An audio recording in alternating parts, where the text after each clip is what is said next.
Escuchábamos a los Killer Burritos, Titanic T. Ahí va. Y ya somos más acá en el estudio. Somos porque cuatro. Somos cuatro ahora Y sí. lo prometido es deuda. Somos Gabriel... 4 a la hora del té. Exacto. 4, Sí. exactamente. Está Gabriel Bizán, Pablo Cini y además nos vino a visitar Javier Núñez, que va a estar presentando su última novela, titulada Después del Fuego, este sábado a las 7 de la tarde en la Facultad Libre, ahí en calle 9 de julio 1122. Javier, bienvenido, muchas gracias por venir. Bueno, gracias. Yo espero que no sea la última. Viste que todos tenemos tendencia a decir la última quise novela. ser como Yo la digo, más- claro, Viste que Claro, los ¿ves? escritores digo lo mismo, le pero- prestan mucha atención al uso de las palabras. Es verdad. Vos por ahí Es decís verdad. la última, porque es la última que salió, pero el tipo ya le encuentra otro Es que tipo yo de... también lo presento, digo, mi último libro y después digo, no, espero que no. La segunda. Sí, sí. La Está- segunda novela. Está en el Javier. tono, está todo en el tono. Y Javier, te quería preguntar también, porque Nuni es muy difícil para el Twitter. Arroba Nunes.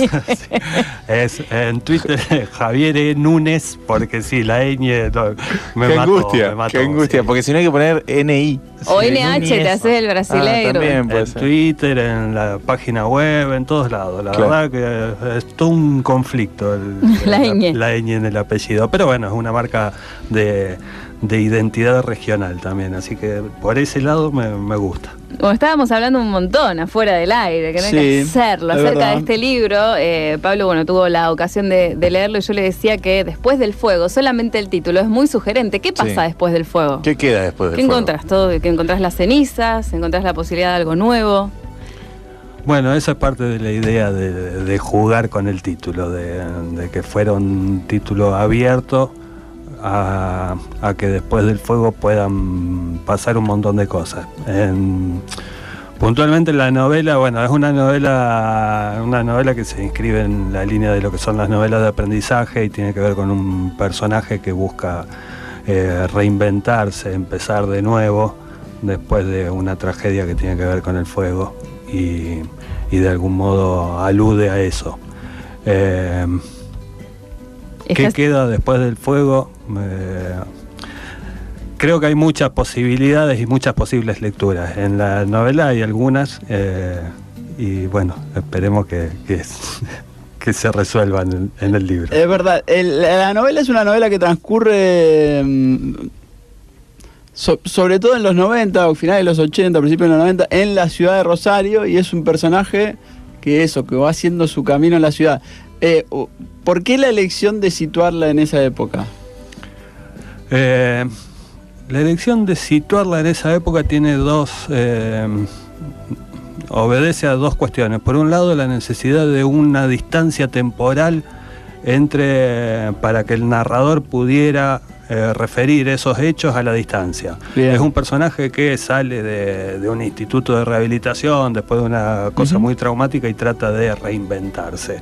Necesitaba sí o sí una distancia, un lapso que hubiera transcurrido desde esos hechos hasta cuando él se pone a referirlos o a contarlos, que le permitiera haber analizado todo eso que pasado por todo un filtro de experiencia, que no están en la novela, pero que tiene que ver con en el momento que digo, bueno, va a referir esta historia, va a contar, no puede ser una historia reciente, tiene que ser una historia que haya transcurrido un tiempo atrás, por lo menos. Cierta maduración de la historia. Exacto. De algún modo creo que las historias, si bien estos son personajes ficcionales, pero de algún modo creo que eso nos pasa a todos. Uno no podría contar su vida en el momento. Si uno si uno se escribe a sí mismo, tiene que necesariamente hacerlo después de haber pasado Claro. Una distancia con los transitado. hechos. Exacto, sí, Para poder verlos desde otro lugar. Es indispensable. Muy bueno. Ahí va. Y bueno, como contamos, eso transcurre en esa Rosario de los 90. Es una forma de contar también. Me pasó que yo llegué a la ciudad en esa época más o menos, y leyendo la novela como que conectaba con ciertas cuestiones que cuentan, más allá de la historia personal del personaje. Es una forma de contar un poco la ciudad durante esa época. Es un poco contar la ciudad y un poco contar las huellas o las consecuencias de cierta política en el país también, porque bueno, son personajes o están inmersos en una realidad donde estamos hablando de las anteriores políticas neoliberales que claro. ahora no tiene mucho sentido recordarlas porque las empezamos a vivir de nuevo. De los Pero 90s. bueno, exacto. ¿Y vos, Javier, naciste y viviste en Rosario todo ese Sí, yo nací, viví... sí, siempre estuve acá en Rosario. En realidad viví los primeros 8 años en San Lorenzo, pero nací acá en Rosario. Y después ya vine y me quedé instalado acá. Pero bueno... pero está esa desolación de los 90, está presente en la historia de los personajes, en lo que se puede leer. A mí me gustó mucho. ¿Quisiste pasarle un poco factura de la metamorfosis que sufrió la ciudad, digamos, ahí en esa época? Digo, capaz que te digo que hiciste y vos me vas a decir, sí, yo no quise hacer nada, pero la viste después y dijiste, mira, estoy reflejando eso. No, creo que no hay una intencionalidad de reflejar eso, pero sí en las circunstancias, en el contexto de la historia, los cambios de la ciudad tenían que ver también con, incluso como metáfora, como referencia de las huellas que quedan en la ciudad o las huellas que quedan en las personas, que es una metáfora que incluso aflora en un momento de la novela con un personaje puntual haciendo una relación entre las huellas de las ciudades y las personas.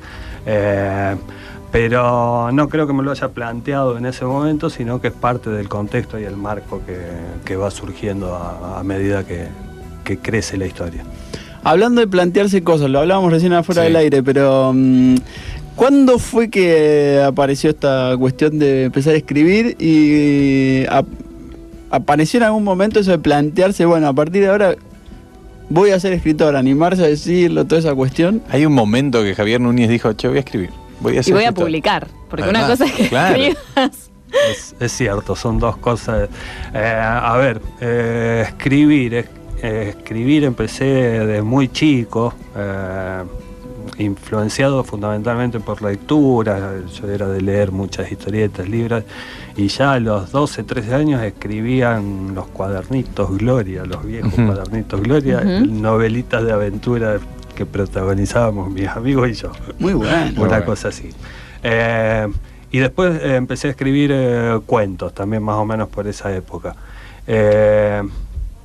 Cuando me planteo empezar a escribir en serio, mucho después, pero en ese momento publico el primer cuento en una revista a través de un concurso, en una revista de 1320 que había en esa época. Habían hecho un concurso de cuentos fantásticos para adolescentes y mandé el cuento y salió publicado. Verme publicado fue en ese momento toda una...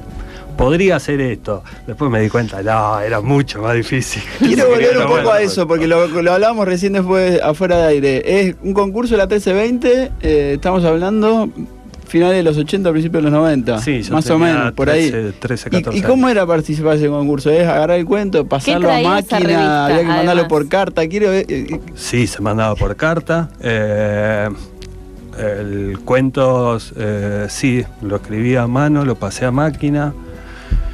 Lo mandé por correo postal porque no me acuerdo si existía el email, pero creo que no. Incluso sí sé que, y no solo ese, después he participado en otros concursos y vos en ese momento participabas en un concurso determinado y tenías que esperar a ver si te llegaba una carta a tu casa. Era la única forma de saber. Una cosa así que hoy incluso a mí me resulta impensable. Y bueno, la he pasado. Un día llegó una carta que te decía...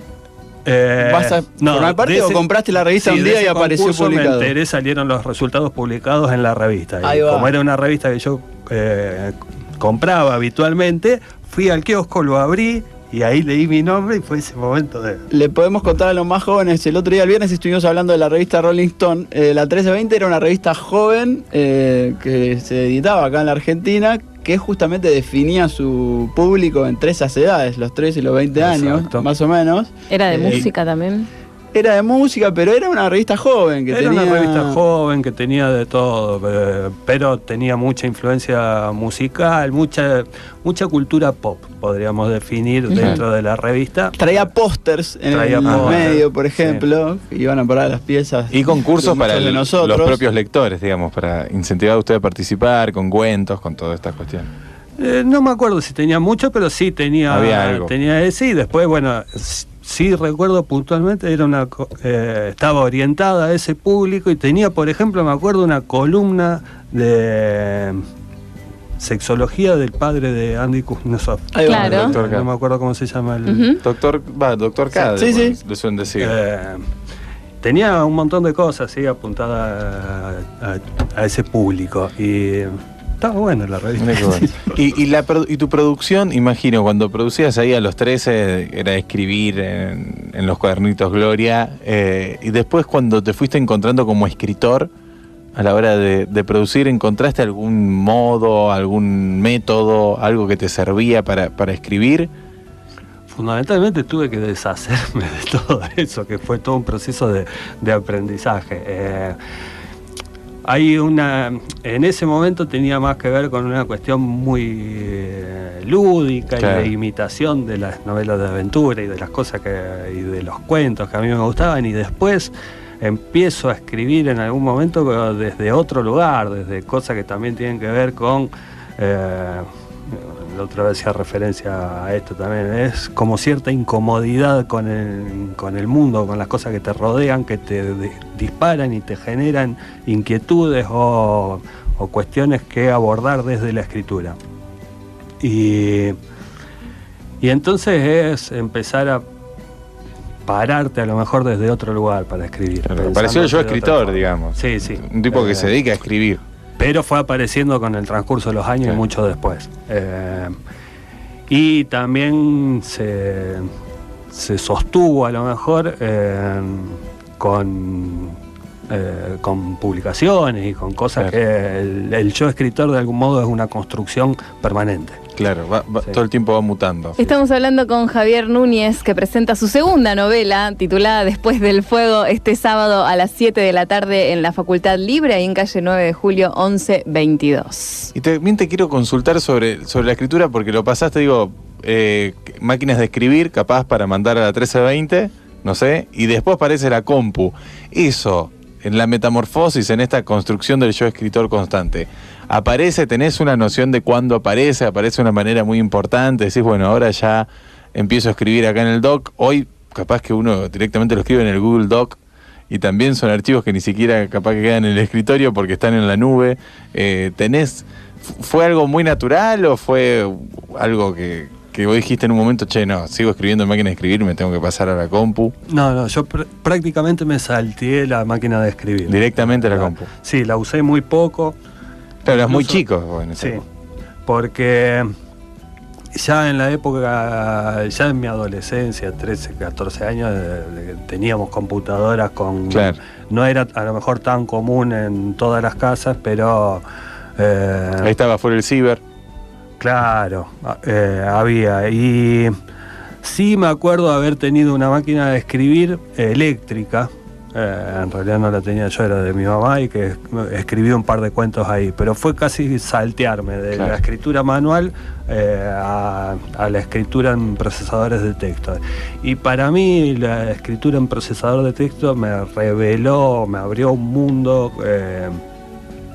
donde podías corregir, podías editar mucho más fácil, y que ya está, me compró Te quedaste totalmente y me quedé ahí, sí. Sí es modifica incluso el proceso mismo de escritura, en mi caso particular, termino editando mucho en el momento que escribo, lo cual a veces es contraproducente, no es una buena idea. Yo siempre digo, hay que dejar que fluya la escritura y después corregir, y yo la verdad que a veces no lo hago, a veces voy editando en el momento. Y que por otro lado te genera una sensación de que lo que escribís está bien, que es un espanto, y hay que alejarse lo más Claro. posible de esa, porque uno lo ve tan prolijito y tan bien, Queda tan parece lindo. que lo que escribió está bueno, y no, pasa por otro lado. Hay que verlo mañana de nuevo. Sí, sí. Mañana lo tengo que chequear de nuevo. Claro, dudar de esa prolijidad Exacto. aparente. Exacto. En cambio la escritura a mano es como que te daba esa botachaba. Claro, veías que mucho estaba- tachón. Y decían, esto apenas es un borrador. En cambio ahora, capaz que en la primer tirada en la compu es un borrador, pero se ve lindo. Sí, pero da esa sensación de que está bien y que Claro. está terminado. No, hay que convencerse. Hay que huir de eso. Claro, Sí. es un borrador. Sí. Tengo 3 trabajos para el futuro que se vienen, que se vienen y te quiero consultar, Javier, ¿en cuál de estos te ves más? Son 3 trabajos que se vienen con el avance de la tecnología, de estos que estamos hablando. Se vienen las redes a full, que ya están instaladísimas. 3 trabajos y me tenés que decir en cuál te ves más de estos 3. El primero, diseñador de frase reflexiva para selfie en Instagram. Esa puede ser una. No. El segundo, asesor de indirecta en Twitter. Estamos hablando de diferentes redes. Y el tercero, de otra red, asesor de posteo indignado en Facebook. ¿Por dónde te ves más? Y yo creo que me veo más por la asesor de indirecta en Twitter, aunque no lo uso mucho el Twitter, pero... Bien. Sí, 140 caracteres. Sí, sí. Pero el posteo indignado no me veo mucho porque trato de bajar un cambio siempre y escapar. Te querés correr. Bueno, obviamente en estos tiempos es difícil correrse en Facebook, hay mucho de eso, claro. Y la frase reflexiva no aparte hay algo ahí de la imagen, de qué quiere mostrar. Claro. Sí, la de indirecta me gusta. Me gusta tirar ahí. Así que podría probar por eso. Bueno, así si alguien necesita un asesor de indirecta en Twitter, Javier. Está en el rinconcito de Gaby con las opciones para las nuevas tecnologías, que justo estaba leyendo una especie de sinopsis de este libro que vas a presentar el sábado después del fuego. Sí. Toda historia debería poder resumirse en 1 o 2 líneas, que es un poco lo que propone Twitter, pero el costo de la síntesis es la omisión de los efectos de esa historia. Exacto, sí. Bueno, ahí tengo una reflexión que Está muy bien. se me escapó. Yo tengo una última pregunta para Javier. Hay un protagonista en el libro que no forma parte del libro, no es un personaje del libro, pero sí está presente durante todo el libro, que es Sandro. ¿Por qué ese uso de la poética de Sandro en el libro tiene que ver con una cuestión personal que te gustó en el libro o fue una búsqueda para...? Es una mezcla de las dos cosas. En realidad era el personaje inicialmente era un músico nada más, y después en la corrección de la novela o en la reescritura, que es parte del proceso de escritura, terminó desarrollándose más hasta llegar a ser ese imitador de Sandro, el personaje. Y entonces aparece muy presente en ese crecimiento. Se expande y llega a los títulos de los capítulos, al recorte de frases pero tiene que ver, a su vez juega un papel importante en lo que representa la novela. Tenemos el personaje que de algún modo lo que hace es reconstruir su propia identidad y reinventarse a sí mismo, y poner como contracara a este personaje que es imitador de Sandro, que es un personaje que hace de otro, jugaba de algún modo con este personaje ese papel que me interesó contar. Tiene mucho que ver con eso también, de poner personajes que se enfrenten y que tuvieran esos pequeños guiños con la historia. Ahí va. Bueno, la presentación es este fin de semana, después del fuego. El sábado 10 de junio a las 7 de la tarde en la Facultad Libre en calle 9 de Julio al 1100. Ahí van a estar los ejemplares ya para... Sí, ahí van a estar los ejemplares, que este miércoles ya empiezan a salir a la calle. No sé si los empezarán a distribuir ya sobre fines de esta semana o no, pero el sábado ahí en la presentación seguro van a estar. Buenísimo, ahí estaremos entonces. Javier, muchísimas gracias por acercarte a Radio Universidad. No, gracias a ustedes, chicos. Javier Núñez, entonces, el sábado es la presentación de Después del Fuego, ahí en 9 de julio, 11:22.